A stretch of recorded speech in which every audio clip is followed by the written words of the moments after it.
Tras una década en la que Roma vivió aterrorizada por los bárbaros, el general Mario tomó el poder, convirtiendo un ejército de voluntarios en la mayor fuerza de combate que el mundo había conocido. Pero en el interior de la República se preparaba una sangrienta revolución. La muerte en el circo de los esclavos gladiadores era el deporte favorito en Roma.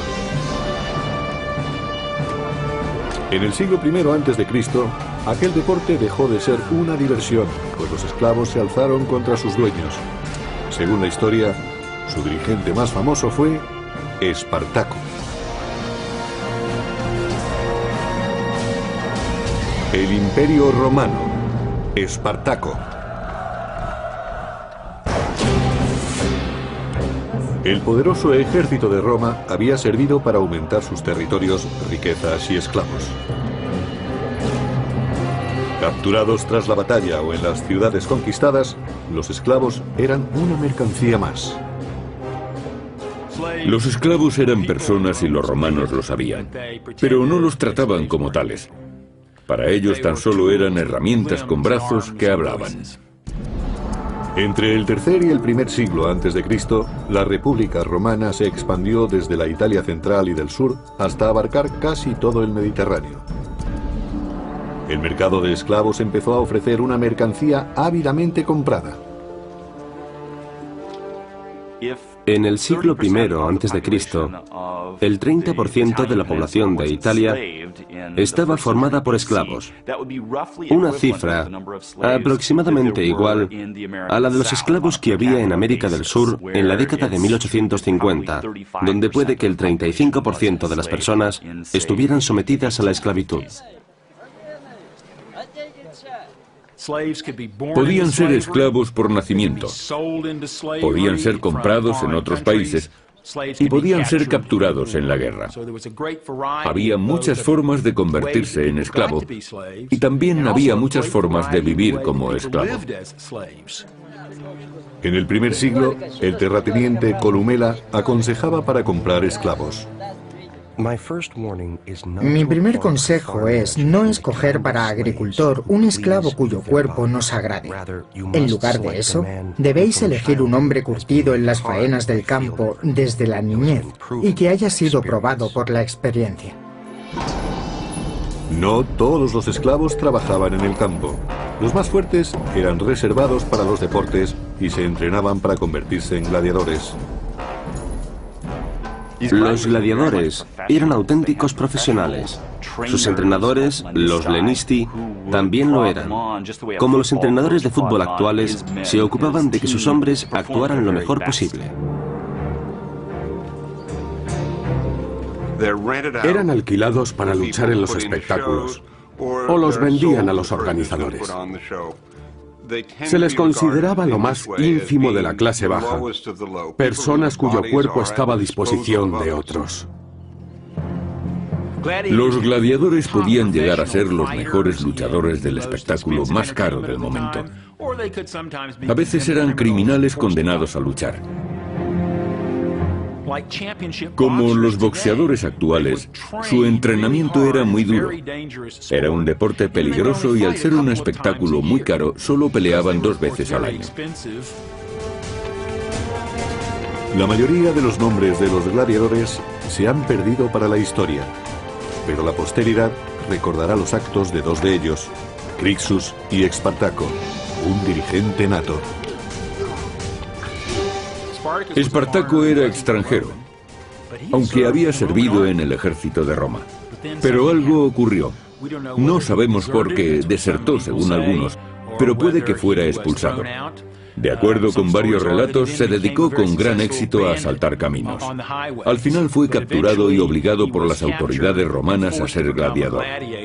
No sabemos si fue contra su voluntad, pero lo más seguro es que odiara la profesión. Según Plutarco, historiador biógrafo del segundo siglo, Espartaco no solo poseía una gran fuerza moral y corporal, sino que era más inteligente y noble que la suerte que tuvo. Fuera cual fuese la causa que llevó a Espartaco a la esclavitud, está claro que no se resignó. Crixus, otro esclavo, compartió su suerte con él.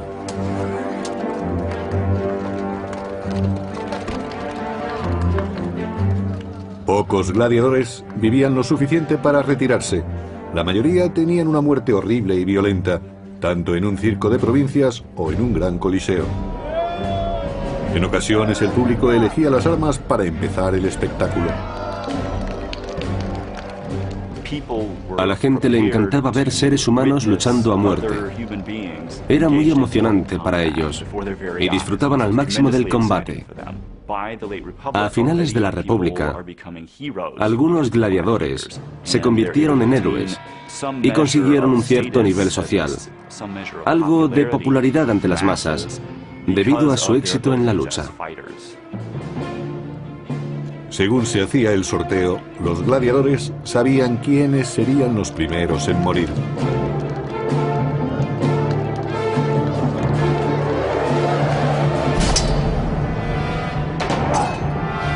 Para añadir emoción a los duelos, los gladiadores no llevaban armas equilibradas ni peleaban de la misma manera. Y según su forma de luchar, a veces su armadura no les protegía bien. Se entrenaban en el uso de sus armas particulares durante meses o años y se acercaban tanto a sus oponentes que veían el miedo en sus ojos y cómo les caía la saliva. El olor a sangre debía ser sobrecogedor, pero así se excitaba la multitud. Era el signo de que la vida de los gladiadores pendía de un hilo.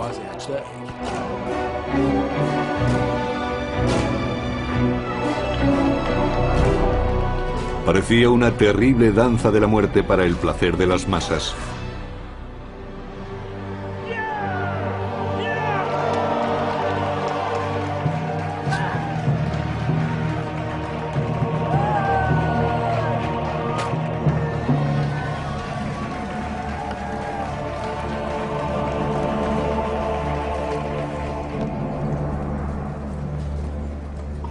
Pero en el año 73 a.C., en el Ludus, o escuela de gladiadores, un grupo de discípulos se cansó de recibir órdenes de sus guardianes. Decidieron que si tenían que morir, no sería en el circo. Maltratados y furiosos, conspiraron y aprovecharon sus artes combativas para tratar de cambiar su destino.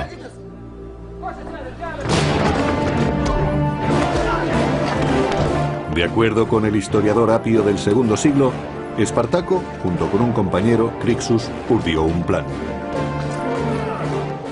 Persuadieron a unos 70 esclavos para arriesgar sus vidas y conseguir la libertad en lugar de que los exhibieran como recreo de otros.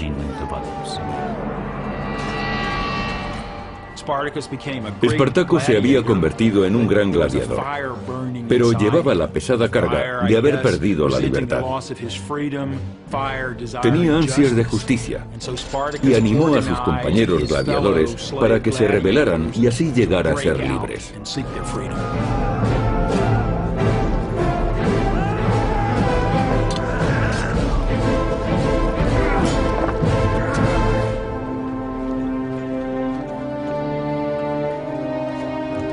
Los soldados locales temían a los rebeldes, pues los habían visto pelear en el circo. Sabían muy bien a qué clase de hombres se enfrentaban.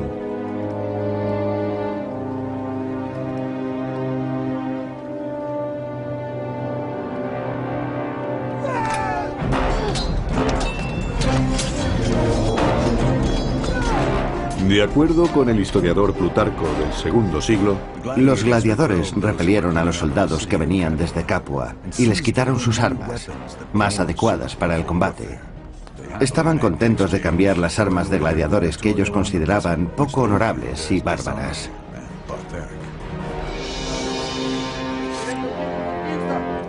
Como líder, Espartaco cambió la esclavitud por la guerra, dejando un reguero de cadáveres a su paso. Habiendo derrotado a los soldados locales, Espartaco partió de Capua con su ejército de esclavos hacia el monte Vesubio, donde buscó refugio y acampó. Espartaco, junto con otro conspirador, Crixus, escapó de las autoridades romanas, pero debía preparar a sus hombres para los inevitables combates que se avecinaban.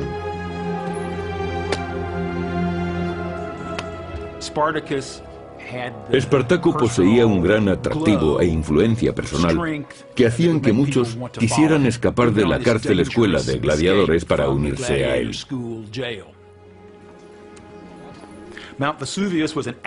El Vesubio era un volcán activo, un peligroso escondite. Pero Espartaco sabía que allí podrían hacerse fuertes hasta que se organizaran y concibieran un plan.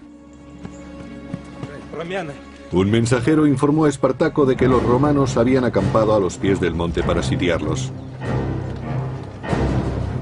El Senado había mandado al propetor Claudio Glaber para que rodeara a los rebeldes y pusiera fin a la sublevación. Consiguió que Espartaco y su incipiente grupo de rebeldes retrocedieran hacia la cima de la montaña.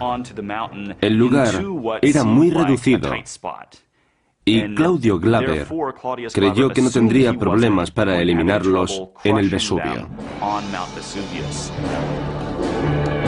Según describió Plutarco, Claudio ordenó a sus soldados que bloquearan la única y difícil ruta de acceso a la cima. El resto de la montaña estaba formado por empinados e inaccesibles riscos.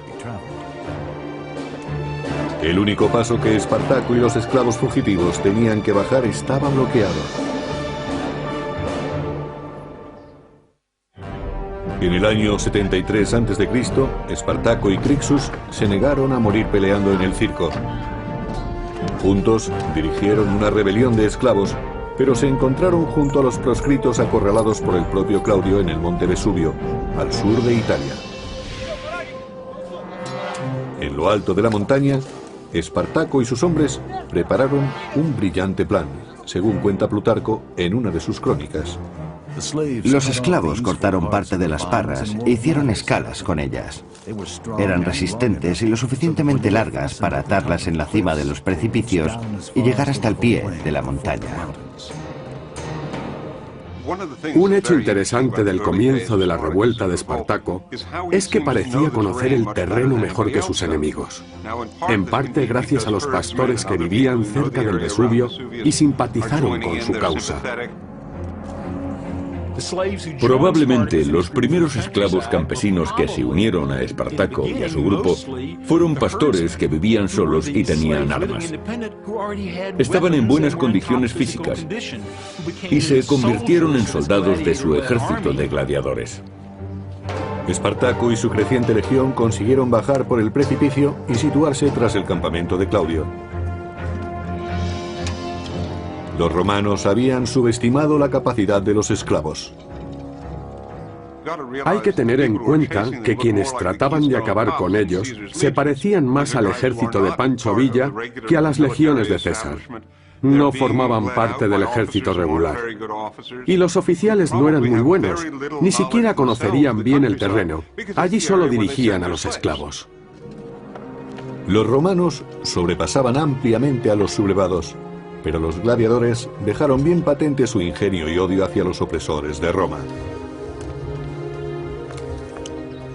El golpe de gracia a aquellos miles de soldados romanos, con su jefe al frente, se lo asestó una pequeña banda de gladiadores que les atacaron por la retaguardia, después de haber descendido por un precipicio con unas escalas hechas de parra silvestre.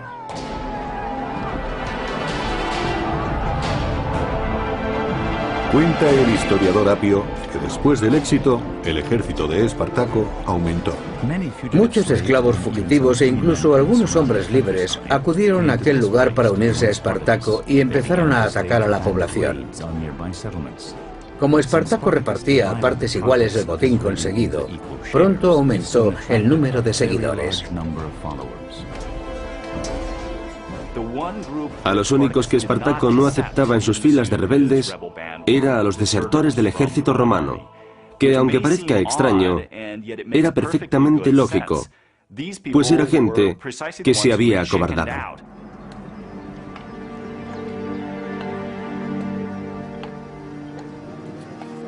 De acuerdo con Florus, autor del siglo II, la llegada diaria de nuevos reclutas los convirtió en un ejército regular. Fabricaron toscos escudos con ramas cubiertas de pieles, así como espadas y lanzas que forjaron con las cadenas de los barracones de esclavos. Lo que Espartaco y sus hombres no podían fabricar, lo cogían de los cadáveres romanos. Lo sorprendente de la rebelión de Espartaco es que los esclavos que habían sido entrenados para gladiadores se convirtieron enseguida en soldados. Eso no significa que combatieran como el ejército romano, aunque según algunas fuentes, Espartaco había sido soldado. A lo largo del año 73 a.C., los rebeldes continuaron su marcha hacia el sur, aumentando su número y derrotando a los romanos.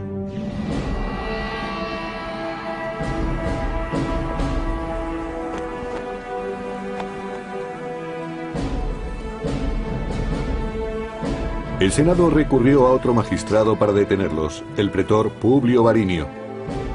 Jinete entusiasta, Varinio llevó con él su mejor semental, junto al símbolo tradicional del poder de Roma, las fasces, un haz de varas que rodeaban un hacha. Era el símbolo del poder de los magistrados. Con él hacían cumplir la ley. Las varas para azotar a los culpados y el hacha para la pena capital. El hacha solo se ponía en las fasces cuando el pretor estaba en campaña fuera de Roma y sus tropas se regían por la ley marcial. Los símbolos no parecieron ayudar a Varinio. Los hombres de Espartaco ya habían derrotado a su adjunto al mando. No obstante, Varinio preparó a sus hombres para la siguiente batalla.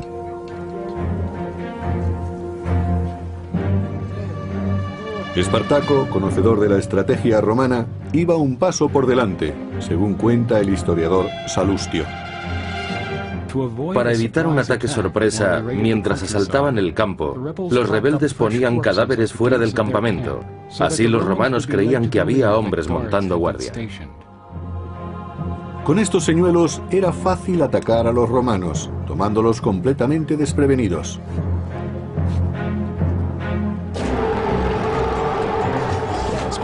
El ejército de Espartaco era temible. Lo formaban gladiadores magníficamente entrenados, con gran experiencia y sedientos de venganza. Los hombres querían libertad, pero también querían demostrar a sus dueños romanos que eran personas, no herramientas.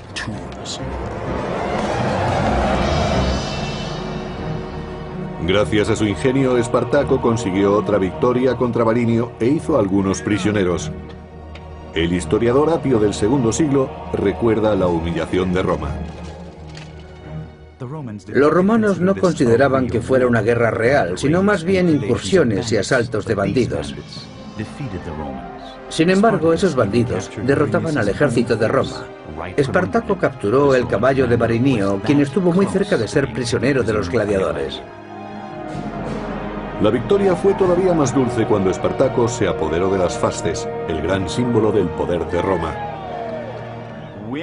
Cuando Espartaco sorprendió a Varinio en combate y capturó no solo su caballo mientras lo montaba, sino también las fasces, asestó un tremendo golpe a la credibilidad de Varinio y al poder de Roma que las fasces simbolizaban.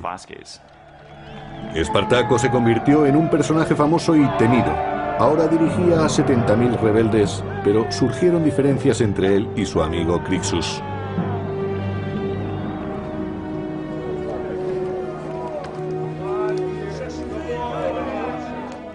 Espartaco estaba demostrando a los romanos que era tan bueno como ellos. Había luchado en el ejército de Roma, sabía lo que era la libertad y valoraba por igual la vida y la muerte de todos los hombres, ya fueran libres o esclavos. A Crixus le consumía su deseo de venganza y no mostró ninguna piedad con los soldados romanos capturados, según relata el historiador Orosio del siglo V. Organizaban luchas entre gladiadores con los prisioneros que habían capturado. Antes ellos habían sido el espectáculo y ahora eran los espectadores.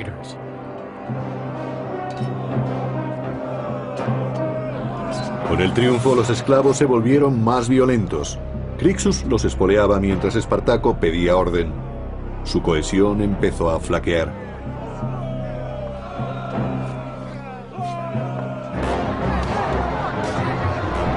En cierto momento, Crixus liberó la furia de los esclavos contra ciudadanos romanos indefensos. El historiador Salustio describe lo ocurrido. Los esclavos fugitivos se dedicaron inmediatamente a violar mujeres jóvenes o mujeres casadas y a matar a las que trataban de resistirse. Espartaco fue impotente para detenerlos, incluso pidiéndoles repetidas veces que se contuvieran.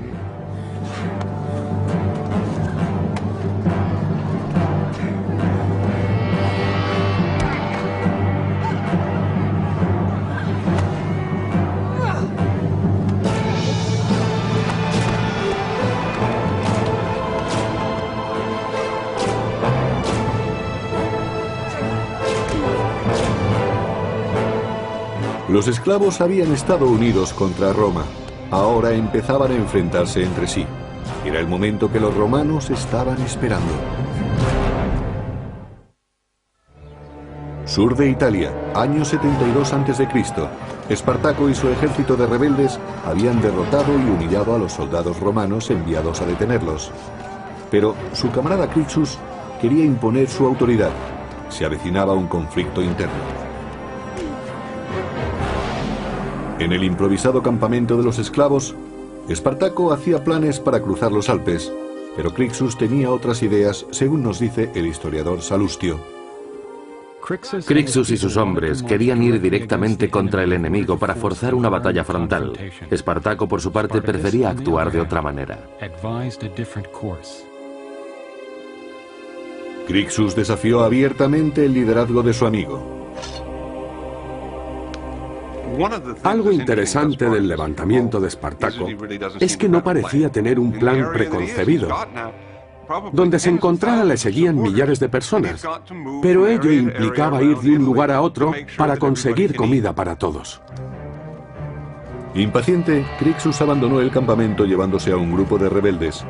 Espartaco se encontraba solo al mando de sus tropas.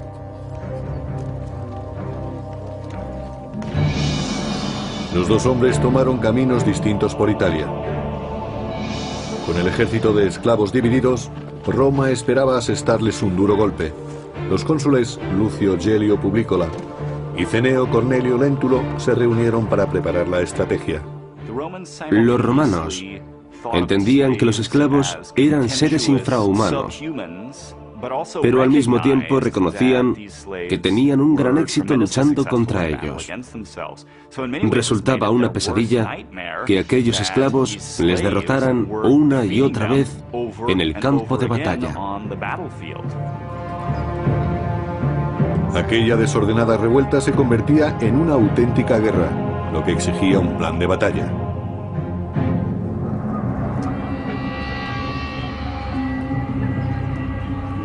Cada pueblo en el que entraba Espartaco podía esconder una trampa. Pero a veces se encontraban un amigo, según Salustio.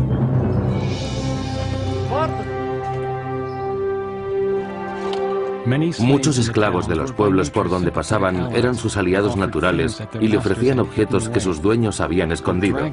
A veces, ellos mismos sacaban a sus amos de los escondites.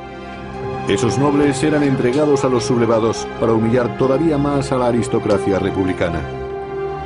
Los esclavos proporcionaban comida y armas a Espartaco y algunos se apuntaban a la causa. Pero Roma estaba tomando medidas urgentemente.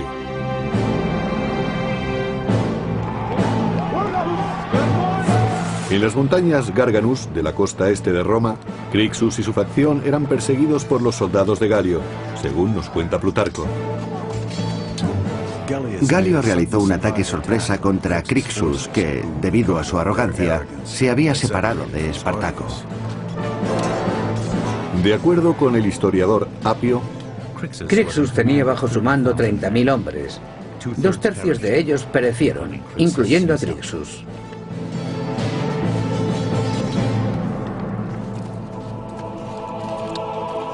el ejército romano consiguió su primera gran victoria contra los rebeldes, pero su líder seguía libre.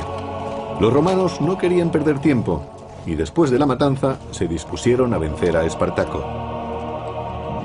Organizando un movimiento en pinza, los pretores Galio y Lentulo acamparon a ambos lados del paso de montaña esperando caer sobre su presa.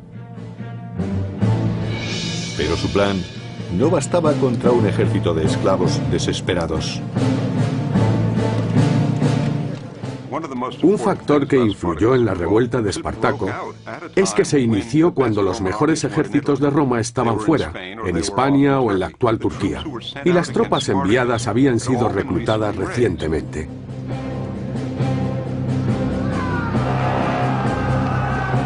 Según el historiador Apio, Espartaco atacó y derrotó una legión tras otra.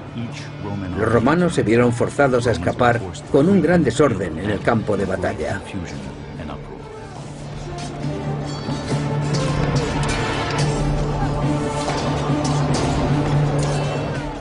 Los dirigentes militares romanos se enfrentaban a un gran reto, y sus oficiales no estaban preparados profesionalmente para la ocasión. De nuevo Espartaco obtenía otra victoria frente al ejército romano.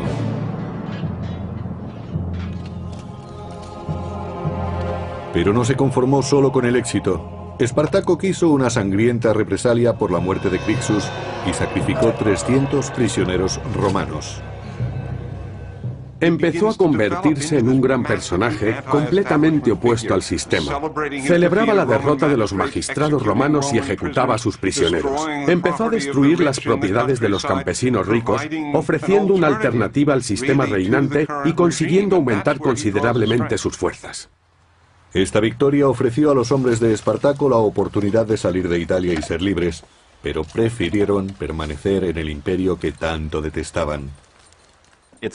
No está muy claro por qué las fuerzas de Espartaco volvieron desde el norte de Italia. Sus éxitos les habían proporcionado mucha seguridad en sí mismos, y en lugar de marcharse querían volver a sus casas y establecerse donde habían tenido su vida antes del cautiverio. Por eso, eligieron seguir luchando. Se abrieron camino hasta la ciudad de Turí, donde asentaron su base de operaciones.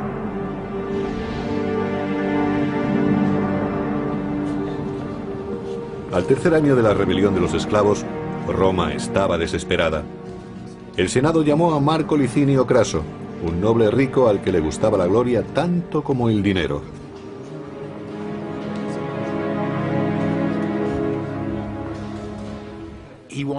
Quería llegar a lo más alto de la sociedad romana y aquello exigía victorias militares. Por eso ansiaba derrotar a Espartaco. Creía que sería fácil, pues los esclavos, después de todo, no podían representar un grave peligro. Sin embargo, Craso no infravaloró a su enemigo. Partidario de una disciplina férrea, se tomó en serio su nombramiento para su gloria y por el bien de Roma.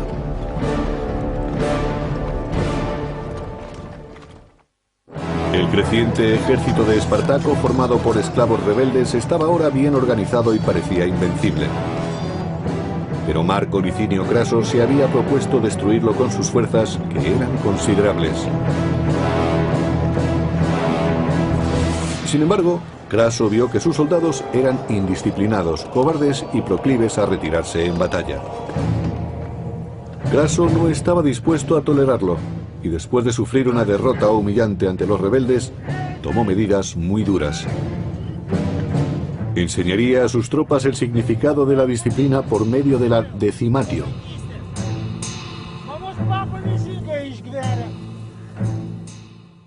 La decimatio era un terrible castigo por el que se elegía, al azar, 1 de cada 10 hombres. Puede que el elegido no hubiera huido o que siguiera luchando mientras escapaba el resto de la unidad. Pero si no había testigos, podía ser elegido como el 10º hombre. La muerte del elegido era horrible. Sus compañeros lo apaleaban con garrotes hasta matarlo. No era una muerte rápida, fácil u honorable. No se le acuchillaba o se le permitía suicidarse. La desgracia caía sobre el elegido y se le apaleaba durante mucho tiempo hasta que moría. Gracias a la decimatio, Craso consiguió que sus soldados le temieran más a él que a Espartaco, su enemigo. El castigo estaba dirigido a avergonzar tanto a los hombres que iban a morir, aunque no se hubieran acobardado, como a los que los apaleaban. 4000 hombres murieron de esa horrible manera en nombre de la disciplina, pero semejante brutalidad consiguió su objetivo. Craso venció a los rebeldes en su siguiente combate.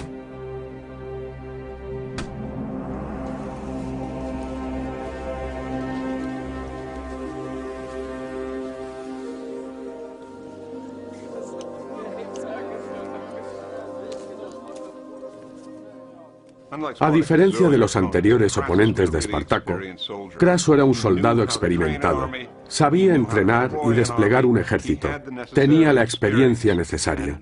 Por primera vez, Espartaco se iba a enfrentar a un auténtico general romano, no a un político que dirigía un grupo sin experiencia.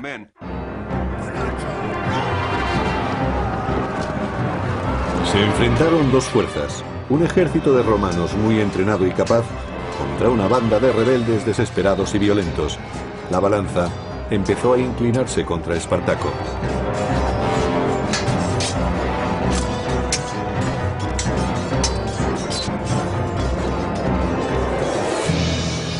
Perseguidos por el ejército de Craso, los esclavos escaparon hacia el sur, pero Espartaco ya tenía pensado su siguiente movimiento. Los piratas controlaban las aguas que rodeaban Italia y, al igual que Espartaco, desafiaban las leyes de Roma o cualquier otra ley. Solo les interesaba el oro y el tráfico de esclavos. Espartaco les envió mensajeros para negociar. Espartaco hizo todo lo posible por sacar a sus hombres de Italia para que fueran libres. Desesperado, finalmente hizo un trato con el demonio, con los piratas cilicios. Cilicia formaba parte de lo que se conoce como Turquía en la actualidad. Esos piratas eran muy famosos por sus ataques a los barcos. También eran muy conocidos en el Mediterráneo como traficantes de esclavos. Ganaban mucho dinero capturando y vendiendo esclavos. Espartaco sabía que era muy arriesgado hacer un trato con los piratas cilicios para evacuar a sus hombres, pues corría el peligro de que los volvieran a vender como esclavos.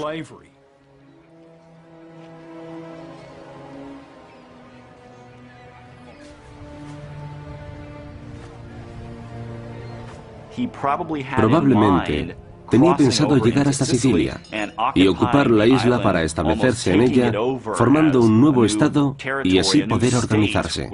De este modo, los rebeldes podrían enfrentarse a Roma teniendo algo de ventaja a su favor. Los esclavos y los piratas sellaron un trato. Los cilicios transportarían 2000 esclavos a Mesina, Sicilia. Espartaco confiaba en extender la rebelión mientras eludía a las tropas de Craso. No tenían tiempo que perder. Las legiones de Craso se aproximaban y habían preparado una trampa para masacrar a los esclavos.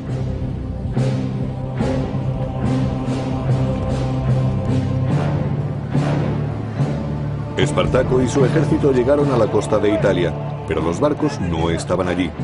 Los piratas los habían traicionado y los romanos estaban cada vez más cerca. Espartaco ahora tenía que combatir para escapar de Italia contra un ejército que había recuperado la disciplina gracias a Craso y que seguiría las tácticas que habían hecho que Roma tuviera ejércitos formidables.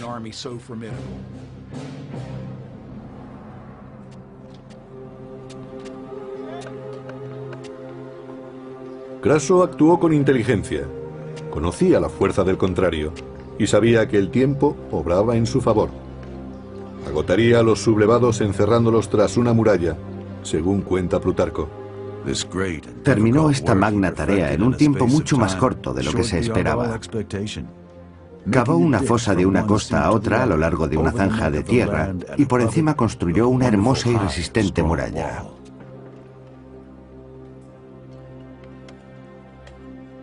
Craso era un auténtico general romano que, entre otras cosas, sabía cómo usar las fortificaciones de campo, y eso es lo que hizo contra Espartaco.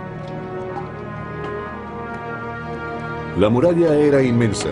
Tenía 55 kilómetros de longitud y 3 metros de alto, según Plutarco. Cuando los suministros empezaron a escasear y Espartaco quiso salir de la península, reparó en el obstáculo que presentaba la muralla. Espartaco se vio forzado a permanecer en tierra. Cada intento de ir al norte fue abortado por la muralla. Después de 3 años de libertad, los rebeldes habían sido enjaulados. Pero el Senado, que había mandado a Craso para poner un fin rápido a la rebelión, estaba cansado de esperar resultados, según el historiador Apio. Cuando los romanos se enteraron de las tácticas de Craso, opinaron que no merecía la pena que prolongara sus trabajos contra los gladiadores. Un mensajero llevó a Craso injuriosas noticias de Roma. El Senado había perdido su fe en él y confiaba ahora la misión a su gran rival.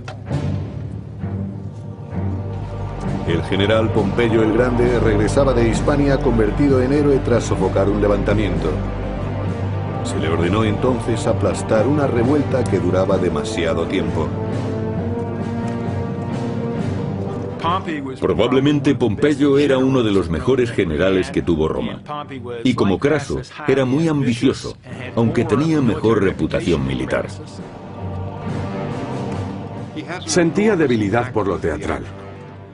Era su forma de darse a conocer en el mundo romano. Tenía un don para las relaciones públicas que otros políticos de su tiempo no tenían. Ahora se disponía a vencer a Espartaco y a arrebatarle la gloria a Craso. Pero no lo conseguiría si éste se le adelantaba. Eran 2 perros tras la misma liebre. Año 71 a.C. Abandonado por los piratas en el extremo sur de Italia, el ejército de Espartaco estaba sitiado por las tropas del general Craso. Y además acudía Pompeyo, una nueva amenaza para el honor de Craso y de la existencia de Espartaco. Pero Espartaco no se quedó inmóvil y trató de romper el cerco que Craso le había puesto. Apio nos cuenta en sus crónicas cómo trató de escapar. Organizó ataques rápidos contra sus sitiadores en puntos aislados, asestándoles golpes bruscos.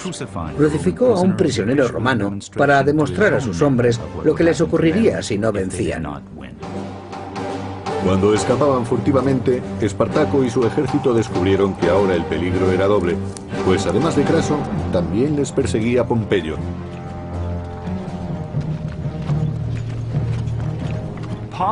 Pompeyo tenía fama de ser una persona a la que le gustaba poner el punto final. Aparecía después de un largo y duro trabajo y de esta manera se llevaba la gloria de haberlo terminado. Según se acercaba Pompeyo, Craso se ponía más nervioso por sofocar la rebelión antes de su llegada. Espartaco se preparó para el ataque y envió un mensajero a Craso ofreciéndole una tregua. Espartaco esperó la respuesta de Craso. Estaba seguro de que los romanos le escucharían. Sin embargo, los rebeldes mantuvieron las espadas afiladas. Espartaco trató de negociar con los dirigentes romanos porque se consideraba un hombre libre. Así vivía en ese momento y dirigía su ejército como si fuera un ejército romano. Se creía merecedor del mismo honor que sus oponentes. Pero cuando volvió su mensajero quedó muy claro que los romanos no opinaban igual. Era un esclavo y un enemigo. Al fallar la negociación, llegó el día que Espartaco tanto había temido. Incluso si derrotaba a Craso en batalla, Pompeyo le seguiría a continuación. No podía retirarse y no podía rendirse. Según Plutarco, historiador del siglo II, Espartaco se vio obligado a actuar y dispuso todo su ejército en formación de combate. Cuando le trajeron su caballo, Espartaco sacó la espada y mató al animal. Dijo que si ganaba la batalla, no necesitaría el caballo, pues tendría miles de ellos a su disposición. Y si lo derrotaban, tampoco lo necesitaría. Dicho esto, desmontó y se unió a sus soldados de a pie y salió a luchar hasta el final. Craso se enfrentó a Espartaco cerca de Brundisium, en el sureste de Italia.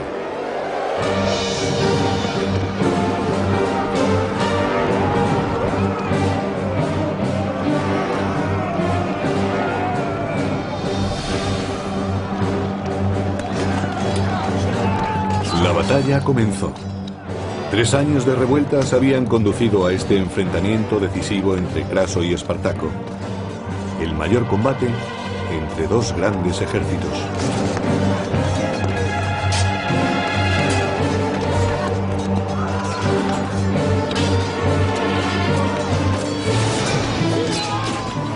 Se sabe que Espartaco estaba tan mal herido en una pierna que tuvo que luchar apoyándose en la rodilla, pero se negó a dejar de combatir.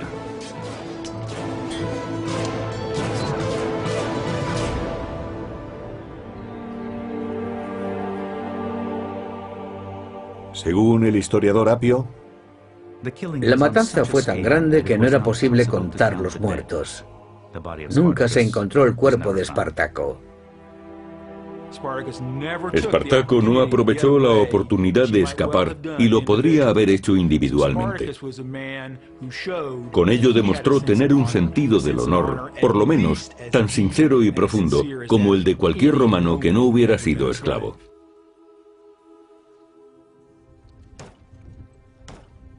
Craso persiguió a los supervivientes y mató a todos los que encontró excepto a 6.000 que capturó y crucificó a lo largo de la vía principal que conducía a Roma. Fueron crucificados con una separación de 10 a 12 metros a lo largo de 200 kilómetros. Podemos imaginar el olor y la visión tan terribles que tenían los que pasaban por aquel camino.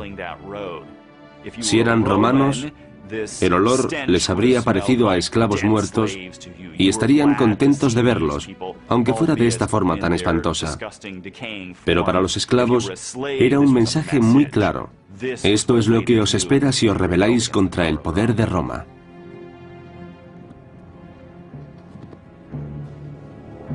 Craso sofocó la rebelión de los esclavos, pero Pompeyo, fiel a sus costumbres, aprovechó la oportunidad de reír el último. Pompeyo se las arregló para aparecer en el último momento y dar caza a unos 5.000 gladiadores que escaparon de aquel gran combate, y capturó o mató a los que quedaban. A continuación, según Plutarco, Pompeyo se aseguró de recibir los honores. Pompeyo escribió al Senado y dijo que Craso había derrotado en combate a los gladiadores, pero él había conseguido extinguir la guerra hasta su raíz. La carrera de Pompeyo es muy interesante. De hecho, una vez fue acusado de ser un oportunista por aprovecharse de los méritos de otros. Los romanos se apresuraron en dejar atrás aquella terrible rebelión de esclavos. Pompeyo recibió el más alto honor de Roma por su trabajo en Hispania. Craso recibió una mera mención de honor por sus esfuerzos contra esclavos comunes que habían aterrorizado a Roma.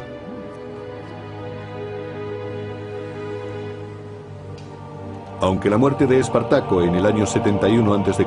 marcó el final de las rebeliones, la esclavitud siguió impulsando la economía del naciente imperio. Pero los romanos no olvidaron lo aprendido durante el levantamiento. Espartaco fue para los romanos un personaje a temer.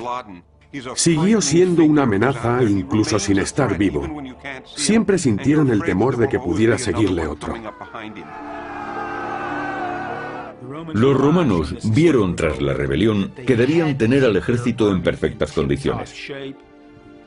Puede que esta fuera la ocasión en que pensaron en la necesidad de disponer de un ejército profesional que los mantuviera seguros en casa y los protegiera de las invasiones.